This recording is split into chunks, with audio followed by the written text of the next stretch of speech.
Hello, my name is Ridge Mock. I am a professional engineer with the New Hampshire Department of Environmental Services. During my 27 years here, the rules for alteration of terrain permitting have gone from approximately 15 pages to over 115 pages. In this video, we're going to review the most recent proposed rule revisions and offer you a few tips to make the application process a bit more efficient for all of us. Okay, let's get started with the presentation. The hope is that by providing a brief summary and offering some tips to address common application omissions, we can make the permit application process as smooth and as efficient as possible. The goal is to reduce or hopefully eliminate typical issues or application omissions to the benefit of both the applicant and the department.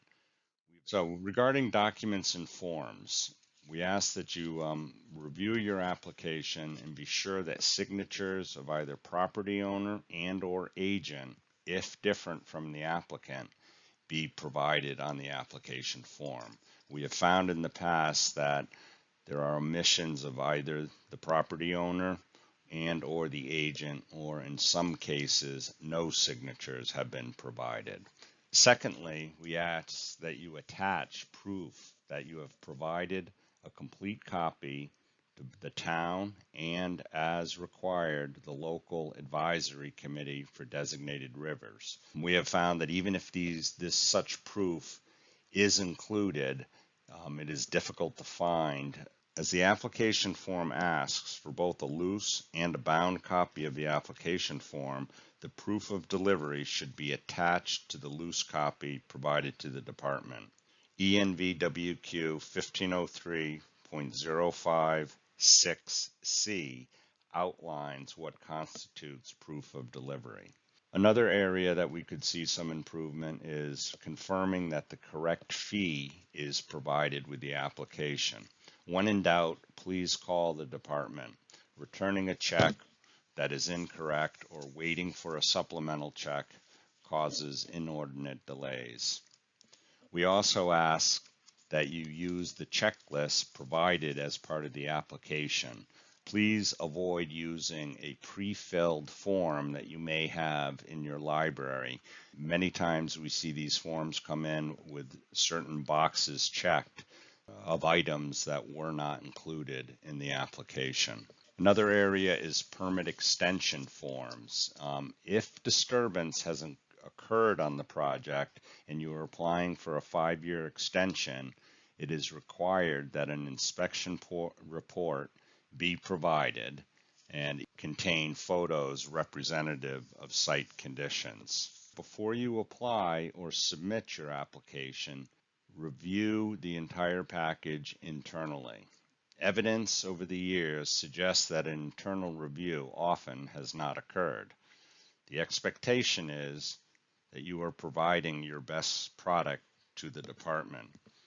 To reduce the inordinate amount of time that sometimes is spent on deficient application, the department, based upon a preliminary review that identifies that there are significant deficiencies, we will ask that the applicant to voluntarily withdraw the application, and the application fee will be refunded. The purpose of withdrawing the application would be to provide the applicant's agent with the opportunity to review the rules and the application, and after a thorough internal review, submit a complete application. Alternatively, the application may be denied. Denial of an application and a subsequent appeal could add approximately 6 to 9 months to the process. Also, when submitting of drainage plans, please provide the plans at full size at the required scale, not reduced plans such as 11 by 17 plans. Such plans are difficult to discern the level of detail that is necessary for an application review. Please also clearly depict the subcatchments, paying attention to the line weight such that the subcatchments can be easily distinguished from other information provided on the plan. If you choose to identify subcatchments on a colored plan, please be sure that the plans submitted are in color and not a black and white copy. We also ask that you review ENV WQ 1504.09E for requirements for identifying on the drainage plans subbasins, reaches, stormwater management, points of interest, time of concentration flow paths, contour and roadway labeling, roadway station labeling, and so on. We find many times that a lot of these components are not contained on the drainage plans. We also ask that you use consistent numbering and identification of how items are identified on the plans and have a consistent identification within the hydrologic analyses. Sometimes we find a pond identified as pond 6 on a plan is identified as pond 2, as an example, within the drainage analysis. This just leads to obvious confusion and delays review of the plans.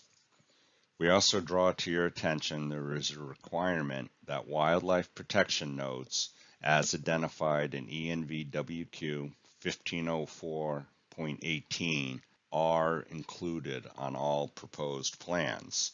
Wildlife protection notes are required regardless of whether a Natural Heritage Bureau review identified a record of T&E species in the vicinity of the project. Projects where T&E species were identified will include permit conditions as recommended from New Hampshire Fish and Game, but these wildlife protection notes are in addition to Fish and Game permit conditions and must be on all plans. Other areas where we have identified some common omissions is plans which incorporate infiltration facilities. Please be sure that if you are using the default rate of infiltration as provided in the rules, depending on the soil series, that you are using the lowest rate in the horizons below the base of the practice. If you are performing field testing to determine the appropriate design infiltration rate, testing must occur at the planned base of the practice. And also testing must be performed until equilibrium is achieved. We find in many cases testing is performed for a limited time and it is not apparent that an equilibrium has been achieved to determine the correct infiltration rate. Regarding test pits, please make sure that you are providing an adequate number of test pits based upon the facility size. The number of test pits required based on facility size is provided in ENVWQ 1504.13. In many cases, the proposed facility is on existing sloping ground. At a minimum, we need test pits at both the high and the low groundwater elevations to get a good determination of the estimated seasonal high water table. If information is only attained at lower elevation, then the depth to seasonal high water table and bedrock will have to be assumed consistent with that measured in the information obtained at the lower elevation test pit. When responding to a request for more information letter from the department, please make sure you have addressed each item. We ask that you be specific, and it is helpful if you include the department comments in your response and then have your response included directly below the original comment. Indicate also where in your permit application you have made revisions, whether that be within the hydrologic analysis, on the plans, the best management practices worksheets, and so on. And also very important, so we can distinguish and be assured that we are all looking at the same plan and the same plan for approval, include revision dates whenever revisions have occurred. Print date on both plans and or hydrologic analyses is different from a revision date. And please use the format month, day, year. Inspection and maintenance manuals. Such I&M manuals must include photos of each stormwater facility as obtained during each inspection. We also require that the manual include a location plan of each of the stormwater facilities. Please also be sure that the facilities as identified on the location plan are consistent with the facility as identified on the inspection form itself. Please do not assume your client knows the difference between an infiltration practice or a gravel wetland. A properly labeled stormwater facility location plan would clearly distinguish between these different type facilities.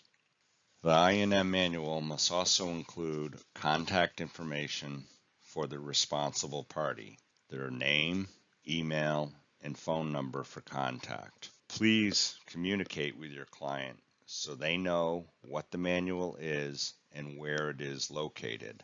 The department periodically asks for records of I&M activities. It is not uncommon for responsible parties to respond, "What is an I&M manual?" or "Where would I find an I&M manual?" or state, "I didn't know I even had to perform inspection and maintenance activities." Construction inspection reports. These are required either as a condition of a permit or required when submitting an application or an amendment for a permit extension. When submitting such reports, please use consistent naming and a format that results in the documents being sortable in chronological order. Document dates with month-year format result in reports from a specific month being commingled by year, meaning 622 and 623 reports are commingled by month rather than be sorted by year, and it makes it difficult to readily obtain and review inspection reports. It should go without saying, but drive-by photos during inspections are inefficient and not helpful. They don't provide sufficient detail to allow the department to have a better understanding of site conditions during the inspection. It is also asked that you identify any observed deficiencies noted during your inspection. It's also helpful to suggest corrective action and a date by which such action should be completed. If a deficiency is identified, please follow up in subsequent inspections as to how the noted deficiency was addressed. The purpose of these inspection reports and submittal to the department is not for a corrective action or enforcement activity by the department, but to give the department a reasonable idea of how the construction progress or the construction process is progressing.